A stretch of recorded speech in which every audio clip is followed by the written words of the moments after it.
সোমবার টি-20 বিশ্বকাপে নিজেদের দ্বিতীয় ম্যাচে দক্ষিণ আফ্রিকার মুখোমুখি হয় বাংলাদেশ দল। এই ম্যাচেও ভুগেছেন সাকিব।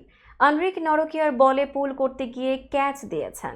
বাংলাদেশও চাপে পড়েছিল সেখান থেকেই। 114 রানের ছোট্ট লক্ষ্যের ম্যাচটিতে বাংলাদেশ হারে 4 রানে, আর তাতে সাকিবের দায়ও দেখছেন অনেকেই। ম্যাচটি শেষে ক্রিকবাজের আলোচনায় সাকিবের ওপর এক প্রকার ক্ষোভ ঝাড়লেন ভারতের সাবেক ওপেনার বীরেন্দ্র সেহবাগ। সাকিবের অবসর নেওয়া উচিত বলে সরাসরি মন্তব্য করলেন বিশ্বকাপ জয়ী এই তারকা। আমি আগের আসরেই বলেছি, সাকিব আল হাসানের আর আন্তর্জাতিক টি-20 খেলা উচিত নয়। ওই আলোচনায় সেহবাগ বলেন, আপনি এতই সিনিয়র খেলোয়াড়, অধিনায়ক ছিলেন দলের, এটা শেষ আসর, কিছু তো লজ্জা থাকা উচিত। বলা উচিত আমি টি-20 থেকে অবসর নিচ্ছি।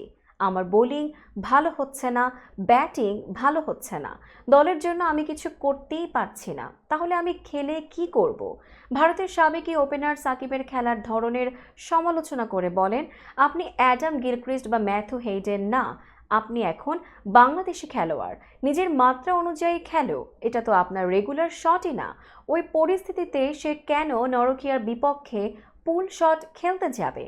17 বছরের বেশি সময় ধরে যার আন্তর্জাতিক ক্রিকেটে খেলার অভিজ্ঞতা আছে, তারও এই সাধারণ জ্ঞান থাকা দরকার। প্রতি বলেই রান নেয়াই তার দলের জন্য যথেষ্ট ছিল। সাকিবের শেষটা এখনই দেখছেন সেহবাগ। টি-20 বিশ্বকাপের পর সাকিব এবং বাংলাদেশ ক্রিকেট বোর্ড উভয় পক্ষকেই সিদ্ধান্ত নিতে হবে। হয় সাকিব নিজ থেকে সরে যাবে, অথবা বোর্ড তাকে বাধ্য করবে।